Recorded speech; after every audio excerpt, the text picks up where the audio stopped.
Assalamualaikum warahmatullahi wabarakatuh. Terima kasih kepada Dewan Penguji atas waktu dan kesempatan yang telah diberikan. Di sini saya Anissa dengan NIM M07171014 akan mempresentasikan hasil skripsi saya yang berjudul Penerapan Model Gabungan Artificial Neural Network dan Markov Switching Generalized Autoregressive Conditional Heteroscedasticity pada pendeteksian dini krisis keuangan di Indonesia. Lalu untuk latar belakang krisis keuangan Asia dan global, krisis keuangan Asia terjadi pada pertengahan tahun 1997 hingga 1998 yang berawal dari jatuhnya mata uang baht. Kemudian kelompok 5 negara, salah satunya Indonesia, mengalami depresiasi mata uang nominal sebesar lebih dari 50%, lalu suku bunga nominal paling tidak berada di sekitar 25%. Penyebab krisis keuangan di Thailand dan Korea Selatan sendiri adalah financial intermediaries di bidang investasi tanah. Kemudian untuk krisis keuangan global pada tahun 2008 bermula dari negara Amerika Serikat sebagai negara adikuasa yang berdampak pada menurunnya aktivitas ekonomi dan perdagangan dunia. Maka terdapat revisi proyek volume perdagangan IMF dari Januari 2008 sebesar 6,9%, November 2008 sebesar 2,1%, Januari 2009 sebesar minus 2,8%. Lalu selanjutnya ada kondisi Indonesia sendiri pada saat krisis.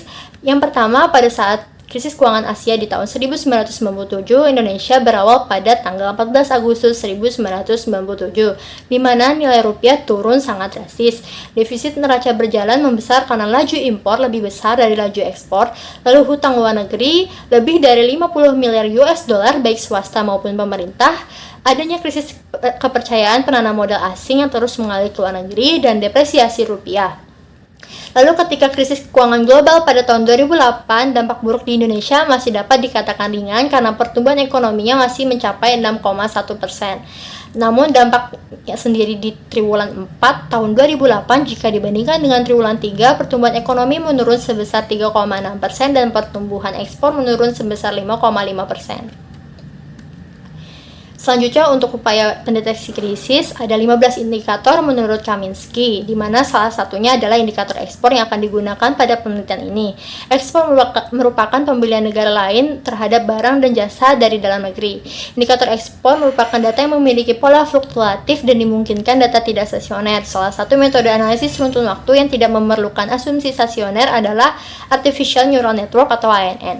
Lalu karena indikator ekspor ini dan juga indikator ekonomi rata-rata memiliki efek heteroskedastisitas, maka Engel pada tahun 1982 memperkenalkan model autoregressive conditional heteroskedasticity atau ARCH. Kemudian ada pendekatan lainnya yaitu generalized autoregressive conditional heteroskedasticity atau GARCH yang pertama kali dikenalkan oleh Boleslav pada tahun 1986. Lalu untuk melihat perubahan kondisi pada suatu data, Hamilton pada tahun 1989 menggunakan model Markov switching. Lalu ada Liu dan Lei pada tahun 2010 yang membandingkan Markov regime switching dengan ANN yang menggunakan metode radial basis function atau RBF. Lalu ada Sugianto dan kawan-kawan pada tahun 2019 menggunakan metode gabungan Markov switching dan volatilitas untuk melakukan pendeteksian dini krisis keuangan di Indonesia. Lalu maka dari itu metode yang akan digunakan pada penelitian ini adalah model gabungan Artificial Neural Network dan Markov Switching Generalized Autoregressive Conditional Heteroscedasticity dengan model ANN yang digunakan adalah Long Short Term Memory atau LSTM baik menggunakan dropout maupun tanpa dropout, di mana kita menggunakan model rata-rata benchmarknya adalah model Autoregressive Moving Average atau ARMA. Lalu untuk rumusan masalah, yang pertama adalah manakah dari 3 model min rata-rata tadi, ARMA, LSTM, dan LSTM menggunakan dropout yang digabungkan dengan MS-GARCH yang merupakan model terbaik. Lalu yang kedua, mengetahui bagaimana kondisi perekonomian Indonesia hingga akhir tahun 2021. Lalu tujuannya yang pertama membandingkan model untuk mencari model yang terbaik dari ketiga model tadi, dan yang kedua menggunakan model terbaik untuk mendeteksi kondisi perekonomian Indonesia hingga akhir tahun 2021. Nah, manfaatnya penelitian ini adalah sebagai bahan pertimbangan pemerintah Indonesia dalam persiapan menghadapi krisis keuangan, sehingga ketika krisis keuangan terjadi, dampak yang dirasa tidak akan begitu serius. Selanjutnya untuk tinjauan pustaka, karena yang telah disebutkan tadi, indikator perekonomian rata-rata memiliki efek heteroskedastisitas, maka Engel tahun 1982 memperkenalkan model Arch untuk menangani asumsi variansi yang tidak konstan. Lalu ada Boleslav pada tahun 1986 memperkenalkan Garch sebagai generalisasi dari model Arch. Lalu ada Chai pada tahun 1994 melihat perubahan kondisi volatilitas menggunakan model gabungan Markov switching dan Arch. Lalu ada Lee dan Lee pada tahun 2018 membandingkan model moving average, threshold moving average, MA Garch, dan TMA Garch pada data. Lalu didapatkan hasil penelitian model TMA Garch memiliki nilai BIC terendah. Lalu ada Pratiwi pada tahun 2011 melakukan perbandingan model autoregressive integrate moving average atau ARIMA dengan RBF yang digabungkan dengan Garch dan exponential Garch. Hasil penelitian yang terbaik adalah RBF E-Garch. Lalu ada Beldirisi dan Ersin yang memodelkan volatilitas IGSE atau indeks pasar emas Istanbul menggunakan model Markov switching artificial neural network dengan model ANN-nya adalah MLP dan menghasilkan model terbaik MS UpGarch MLP. Lalu Sugianto dan kawan-kawan pada tahun 2019 melakukan pendeteksian dini krisis keuangan di Indonesia menggunakan model gabungan Markov switching dan volatilitas dengan model terbaik adalah MRS Arch 21. Selanjutnya ada landasan teori. Untuk landasan teori yang pertama ada uji stasioner yang menggunakan uji augmented decay Fuller atau ADF dengan hipotesis 0 adalah data runtun waktu tidak stasioner dan hipotesis 1 adalah data runtun waktu stasioner. Statistik uji yang digunakan adalah sebagai berikut. Untuk log return, biasanya dalam data finansial lebih sering digunakan log return dibanding simple return. Log return merupakan gabungan transformasi dari natural log dan juga differencing dengan rumus sebagai berikut. Selanjutnya untuk autoregressive moving average atau ARMA dapat dituliskan dengan notasi ARMA PQ dan dirumuskan sebagai berikut. Lalu untuk autokorelasi dan parsial autokorelasi, Rho J merupakan nilai autokorelasi, sedangkan notasi untuk nilai autokorelasi parsial atau parsial autokorelasi adalah si kakak. Selanjutnya ada artificial neural network, yaitu yang merupakan proses komputasi informasi yang mirip dengan jaringan saraf biologi pada manusia, yang secara sederhana umumnya menggunakan single layer network, di mana single layer network itu memiliki unit input dan unit output saja. Lalu ada hiperparameter. Yang pertama ada learning rate yang menjelaskan seberapa besar jarak dan cepat suatu jaringan memperbarui parameternya. Yang kedua ada jumlah neuron yang menentukan banyak unit neuron pada suatu lapisan. Yang ketiga adalah jumlah hidden layer yang menentukan banyak lapisan tersembunyi antara lapisan input dan output. Yang keempat ada fungsi loss yang menentukan cara perhitungan kesalahan antara prediksi. Lalu yang kelima ada fungsi aktivasi yang digunakan untuk menghitung nilai keluaran suatu lapisan. Dan yang keenam ada epoch yang digunakan untuk menentukan jumlah iterasi. Lalu selanjutnya ada fungsi aktivasi yang digunakan pada penelitian ini ada 4 dengan persamaan dan grafik sebagai berikut. Yang pertama adalah fungsi aktivasi sigmoid, yang kedua adalah fungsi aktivasi tan hiperbolik, yang ketiga ada fungsi aktivasi relu, dan yang keempat ada fungsi aktivasi linear. Selanjutnya ada dropout yang merupakan teknik pencegahan overfitting, di mana dilakukan dengan melepaskan beberapa unit neuron secara sementara dan di saat yang bersamaan koneksi masuk dan keluar. Untuk gambar A merupakan jaringan saraf dengan 2 hidden layer tanpa dropout, dan yang gambar B merupakan jaringan saraf dengan 2 hidden layer yang menerapkan dropout. Selanjutnya ada long short term memory atau LSTM. Ketika recurrent neural network mengalami kesulitan dalam mempelajari dependensi jangka panjang, maka LSTM akan digunakan untuk mengatasi masalah ini. LSTM memiliki 3 komponen, yaitu input yang dinotasikan dengan IT, lalu ada forget yang dinotasikan dengan FT, dan output yang dinotasikan dengan OT, dengan persamaan sebagai berikut. Selanjutnya ada model volatilitas yang akan digunakan pada penelitian ini ada 2, yaitu Arch dan Garch, di mana model Arch V dapat didefinisikan sebagai berikut dan model Garch VW dapat didefinisikan sebagai berikut. Lalu ada uji efek heteroskedastisitas yang menggunakan uji Lagrange multiplier dengan hipotesis 0 adalah tidak terdapat efek heteroskedastisitas dengan menggunakan rumus sebagai berikut. Selanjutnya ada uji white noise menggunakan uji L-Jungbox dengan hipotesis 0 adalah residual white noise dengan rumus sebagai berikut. Selanjutnya ada uji sign bias yang dilakukan untuk mengetahui apakah volatilitas bersifat simetris atau asimetris dengan hipotesis 0 tidak terdapat efek asimetris, dan statistik uji adalah sebagai berikut. Lalu ada Markov switching yang merupakan perubahan kondisi pada model runtun waktu yang dapat dijelaskan dengan model Markov switching ini sendiri, di mana pada rataan dan variansi dapat dituliskan sebagai berikut. Kemudian Bill Dirisi pada tahun 2014 memperkenalkan model gabungan Markov switching dan artificial neural network dan dituliskan dengan MS-Garch MLP dapat dituliskan dengan rumus sebagai berikut. Dan untuk penelitian ini adalah MS-Garch LSTM dapat dituliskan dengan rumus persamaan sebagai berikut. Lalu ada smooth probability yang merupakan nilai probabilitas suatu rezim atau state pada waktu ke T, di mana rumus smooth probability dapat dituliskan sebagai berikut, dan untuk prediksi nilai smoothnya dapat dituliskan sebagai berikut. Lalu ada AKIK Information Criterion atau AIC untuk pemilihan model terbaik akan dipilih dengan menggunakan nilai AIC terkecil, di mana rumus AIC dapat didefinisikan sebagai berikut. Kemudian selanjutnya ada evaluasi error model yang digunakan dalam penelitian ini adalah root mean square error atau RMSE, mean square error atau MSE, dan mean absolute error atau MAE. Selanjutnya ada kerangka pemikiran. Yang pertama, krisis keuangan yang telah terjadi di Indonesia telah menyebabkan perekonomian Indonesia menurun. Maka dibutuhkan model yang dapat mendeteksi sinyal krisis keuangan sebelum terjadi agar pemerintah Indonesia dapat bersiap-siap. Karena model ANN seringkali memiliki hasil yang lebih unggul dibandingkan model min klasik dalam penelitian-penelitian ekonomi yang telah ada, maka dalam penelitian ini akan membentuk model gabungan artificial neural network dan Markov switching generalized autoregressive conditional heteroscedasticity. Selanjutnya yang pertama adalah data yang digunakan ekspor dalam rupiah di negara Indonesia secara bulanan dari Januari 1990 hingga September 2020 yang diperoleh dari laman internasional Finansial Statistik atau IFS dengan data latih dari bulan Januari 1990 hingga Desember 2018 dan data ujinya Januari 2019 hingga September 2020.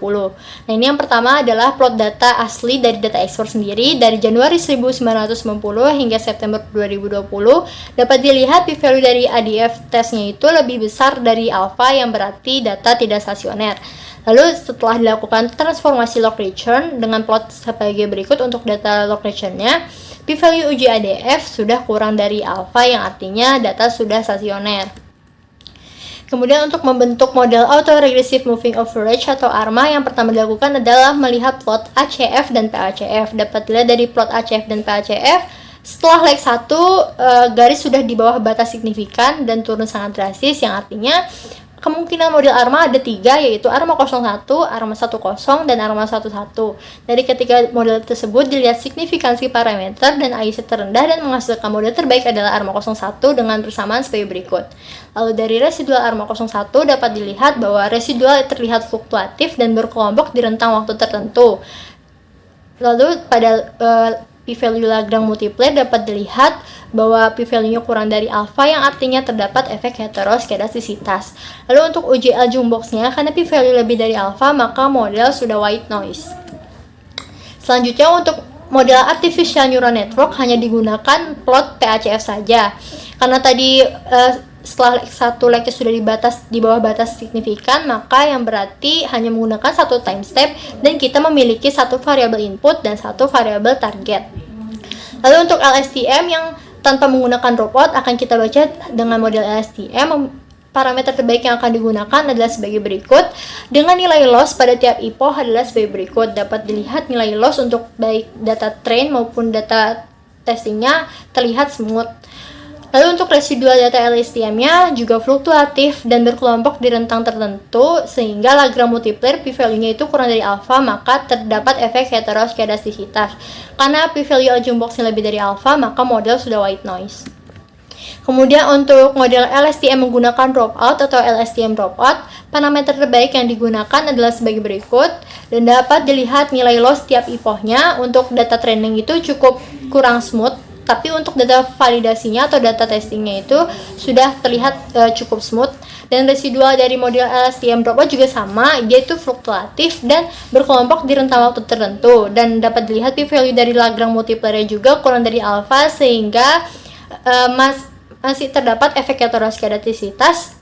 Dan untuk Ajung boxnya karena lebih dari alpha p-value-nya, maka model sudah white noise. Maka dari ketiga model tadi akan dilanjutkan ke model volatilitas. Dibandingkan dengan model ART1 dan GART11, dilihat AIC terendahnya adalah ketiga model tersebut memiliki AIC terendah di model GART11. Maka ketiga model ini menggunakan model volatilitas GART11 dengan persamaan sebagai berikut. Nah, dari ketiga model yang telah didapat tadi, diuji untuk sign biasnya dapat dilihat p-value-nya itu lebih dari alpha, sehingga dapat disimpulkan bahwa volatilitas simetris, maka kita cukup menggunakan model GART saja. Lalu kita lihat kembali Lagrange multiplier-nya, p-value-nya itu sudah lebih dari alpha, sehingga dapat dikatakan bahwa efek heteroskedastisitasnya sudah teratasi dengan model GART11 ini untuk ketiga model tadi. Lalu untuk Ajung boxnya p-value-nya juga lebih dari alpha, yang artinya model sudah white noise. Selanjutnya untuk model gabungan yang pertama ada MS GART 211 ARMA 01 dengan probabilitas matriks transisi model adalah sebagai berikut. Di sini sebelumnya model gabungan ini menggunakan dua state, yaitu state satunya adalah krisis, state 2-nya adalah tidak krisis atau stabil. Dari matriks transisi model dapat dilihat untuk volatilitas tinggi probabilitas sebesar 0,9904, probabilitas volatilitas tinggi rendah 0,0096, probabilitas volatilitas rendah adalah 0,8922, lalu probabilitas volatilitas rendah ke tinggi adalah 0,1078. Di mana mean dan variansi untuk setiap state-nya adalah sebagai berikut, dan threshold untuk model yang pertama ini adalah 0,610. Lalu untuk model GART 211 LSTM, probabilitas matriks transisi modelnya adalah sebagai berikut dengan probabilitas volatilitas tinggi 0,9924, untuk tinggi kerendah 0,0076, untuk volatilitas rendah 0,9135, dan untuk rendah ke tinggi 0,0865 dengan mean dan variansi sebagai berikut. Dan threshold untuk model kedua ini adalah 0,663. Selanjutnya ada model gabungan MS GART 211 LSTM dropout. Matriks transisinya adalah untuk volatilitas tinggi 0,9923, untuk tinggi kerendah 0,0078, untuk volatilitas rendah 0,9153, untuk rendah ke tinggi 0,0847 dengan mean dan variansi untuk setiap state sebagai berikut, dan threshold untuk model ketiga adalah 0,658. Kemudian dilihat smooth probability dengan threshold yang telah didapat tadi. Untuk model yang pertama, krisis terdeteksi pada bulan Agustus sampai September 1992 dan November 1997 sampai Oktober 1999. Untuk model yang kedua, krisis terdeteksi pada September 1997 sampai Oktober 1999. Untuk model yang ketiga, krisis terdeteksi dari September 1997 hingga September 1999. Lalu kita lihat untuk nilai aktual dan nilai smooth probability prediksi pada model gabungan. Untuk model yang pertama dapat dilihat akurasi sebesar 100%, yang artinya tidak ada krisis sepanjang periode data uji. Untuk yang model kedua juga sama, akurasinya 100%, yang artinya tidak ada krisis sepanjang periode data uji. Untuk model yang ketiga juga sama, akurasi sebesar 100%, yang artinya tidak ada krisis sepanjang periode data uji. Namun di sini terlihat jelas bahwa terdapat gejolak pada bulan Maret dan bulan Juli tahun 2020 yang mungkin berarti karena dampak dari kondisi pandemi saat ini. Lalu untuk pemilihan model terbaik dilihat dari RMSE dan MAE. Untuk data latih, RMSE dan MAE yang terkecil adalah model ketiga, yaitu dengan LSTM menggunakan dropout. Untuk data uji, data terendahnya adalah model kedua, yaitu LSTM tanpa dropout. Tapi kita mengambil model terbaik dari data uji, sehingga model terbaiknya adalah MS GART 211 LSTM. Lalu dilihat prediksi krisis keuangannya dari Oktober 2020 hingga akhir 2021, smooth probability-nya di bawah threshold, sehingga dapat dikatakan kondisi stabil. Maka kesimpulannya adalah yang pertama, dengan menggunakan periode data latih dari Januari 1990 hingga Desember 2018, model terbaiknya adalah MS GART 211 LSTM. Lalu dari hasil prediksi diperoleh, Indonesia tidak akan mengalami krisis keuangan hingga akhir tahun 2021. Lalu untuk sarannya dapat digunakan indikator lainnya dalam mendeteksi krisis keuangan, menggunakan model artificial neural network lainnya seperti bidirectional LSTM. Lalu untuk pemerintah Indonesia, agar hasil penelitian ini dapat menjadi motivasi untuk mempertahankan nilai ekspor guna mengurangi risiko krisis keuangan. Lalu daftar pustaka yang digunakan adalah sebagai berikut. Terima kasih. Wassalamualaikum warahmatullahi wabarakatuh.